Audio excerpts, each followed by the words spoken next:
Have you ever seen someone at work get falsely accused of SA? Yes. Let me tell you something very quickly on that. So, sorry, I breathed into the camera. At my last job when I was an employee, so there was like a weird situation going on where if anyone knows me, I tell the truth. Like that's what I'm known for. Yeah, that's what my channel's about. 100% interviews. Go and check that out on YouTube. So basically, it does offend people sometimes. People want to hear nice things, but unfortunately, I wish I could. The truth was always nice, but it's not. I'm just the messenger. I'm just going to tell you what it is. What and is unfortunately, sometimes it's going to make people uncomfortable. Mm-hmm. So this was happening at work, and the HR lady did not love the fact that I was doing this and highlighting certain things. So she tried to put me under something called a performance review. And started trying to like follow me like outside of work. I turn and see her certain places. Like all of a sudden she's on my same tube into work and weird little things that I kind of thought nothing of. And then one day she called me into a meeting. It was just me and her in a room, and I was she said to me, she said something about black people, yeah. Which I know is not the topic, but immediately in that moment, I resigned. I resigned the job, but the way I did it, because it's just me and this lady in the room. I'm a big black guy. I very, very carefully said to her, with a smile on my face, I would like to resign. It's not you, yeah, it's not you. It's all good, but I've been thinking about it for a while. I've already written a letter. I hadn't. I'll send it to you later on. I'd like to resign. I think I'm ready to move on. With a smile, walked out the room, and then went and made sure I was somewhere where everyone could see me, and started to explain to one or two of my colleagues what happened. And then shortly after that, I moved on, because I know that if I had not, for some reason, I felt like if I hadn't handled that situation in that way, that woman could have come out of that room and said anything about me doing SA or anything to her in that room.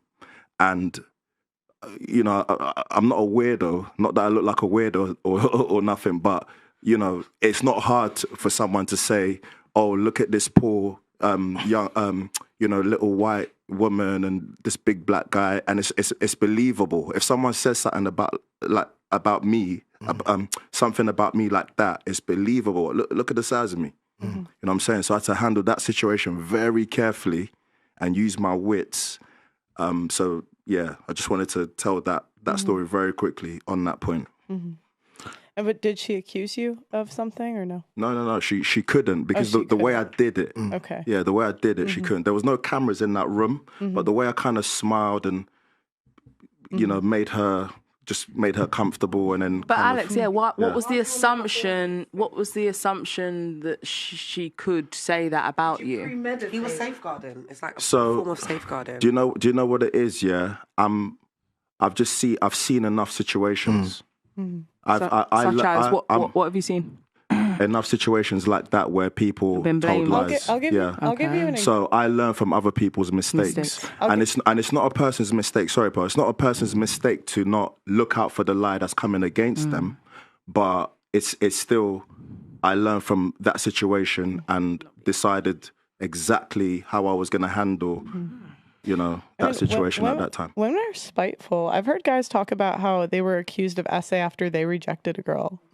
And like there's one case in the US where a girl accused a guy of SA, and they kicked him out of the school, even after footage came out of her pulling him in to kiss her at the bar, her pulling him back to the dorm, and like clearly like flirting with him, all over him all night.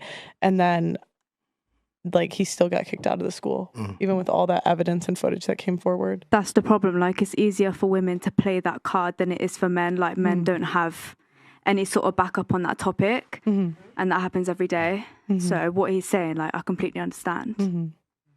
What about you, China? Yeah, so I know so many, I could give you examples of this, but it's, you know what I'll say, remember the story that I told you, I'm not going to speak about that, but I'm actually writing a play about something about this. We're going to put it on next year, so when as we get through, I'll let people know, but there's actually a story that I'm writing about that's quite poignant, and so we're going to put on on a theatre production of it next year.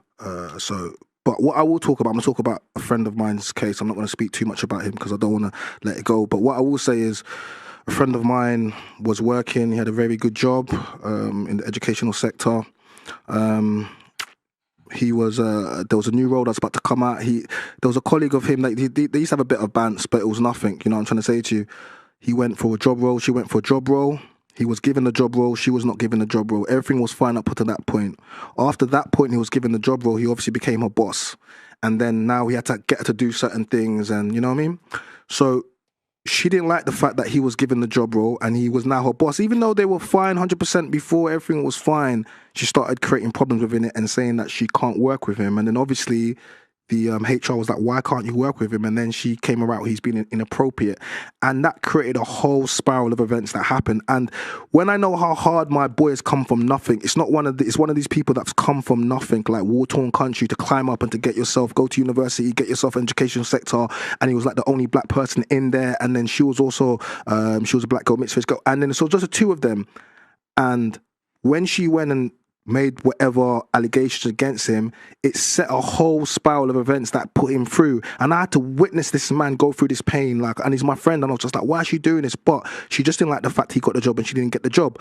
In the end, he had to go on some HR course about inappropriate conduct at work. He kept his job and everything was fine. But you see, after that, he left the post and went somewhere. He was just like, bro, it wasn't the same. He was like, I didn't want to climb up any higher in that industry, even though that they found me, it was not guilt, everything was fine. Just the fact that he had to be put through that whole process. So you see what he's saying, Alex, he's saying, like, see, as a man, and when you put yourself in a scenario, this is why I say I don't move to girls. I don't, because I can never have a woman say to me that I came and approached her inappropriately, because I don't even do it. So I'm saying to you, she's going to have to approach to me. When you see the messages between us two, it's not going to be me that's trying to say it. It's going to be her, because we live in a new world now. And I've always been like this, but ever since women have said, oh, you know what? If a man's walking down the road, I expect him to cross over the road because it makes me feel nervous. I'm minding my business, you know. I got my hoodie on. I'm doing my own thing. But now, you're saying that. But what women are these? Okay. You're saying what women are these? Just saying. No, but the same women that are talking about the rubbernecking or these. That's no. I mean, the same women that would be myself. Are you referring to myself? No. So you asked me. You asked me a question, and I'm speaking. So you're saying which women are doing this? You talked about the advert, right?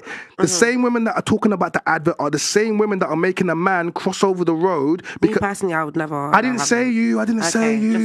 See, what we're doing is you're making it about you. Stop making it about you. I'm trying not to. I was making sure you wasn't. But you're making it about you. I'll give you an example. The definition of sexual assault that says, for example, pressure. There we go. So manipulation, bullying, intimidation, threats, deception, drugs or alcohol. They're trying to include if a guy, this is the stupidest shit I've ever heard in my life. If a guy lies to a girl about his job and she sleeps with him, like thinking he has that job, they're going to say that's essay. But I understand where they got it from in terms of, if obviously, you know what I mean, like that's the level of manipulation. If someone did something, obviously it's not good, but if someone slept with somebody based on what they thought they worked as, and then they found out they didn't, it's like, I wouldn't call it essay though. But I would call that an L. No, personally, obviously, I would as well. I wouldn't call it essay either. I wouldn't call it essay either personally, but I understand where they try to put it into the category. It's a form of manipulation. But that's not sexual assault though. Sorry, essay. Sorry. But what it is like the sexual assault comes from, if you've told me you don't, if you know that you're going to tell me you're a bin man, so I don't care. Let's just give a real, like, if someone was to say bin man, or you just did something, like, you know what I mean, council work or whatever it is, I don't care personally. I'm not discriminative or prejudiced against anyone on their work. But like, if you told me that's what you did, I would take you as that, and I'll take you from that. But if you've had to lie to me to tell me that you do something else for me to take you as different, this is not you. You're an imposter. Trust me. In my vagina. Trust me. You know what I'm saying? You're an imposter. I was fucking CEO, and I'm fucking bin man. That's a violation, and I've been sexually assaulted. I probably busted down for you, and this is an L. Like you said, Paul, it's an L. So, but you see where the men are coming from. It's like if a guy tries to convince you to sleep with him, that could be seen as coercion. But that's creepy. But it's creepy. Right, I understand. Like, okay, like I've seen. I think every girl has had an experience with a guy that's like too pushy, right? But there is a difference between pushy and sexual assault. Yeah, 100%. And I just think in recent years, we've been blurring the lines to the point it's confusing. And men like China are like, you know what? Screw this. Every girl's different. Every girl is gonna. One girl's gonna report me. One girl's not. One girl's gonna think this is flirting. One girl's gonna report me for assault. That they're just like, you know what? Fuck this. I don't even want to deal with it. And that's why men don't. It's fine for you, not me. I'm like, I want to be approached. Stop with these. I'm like.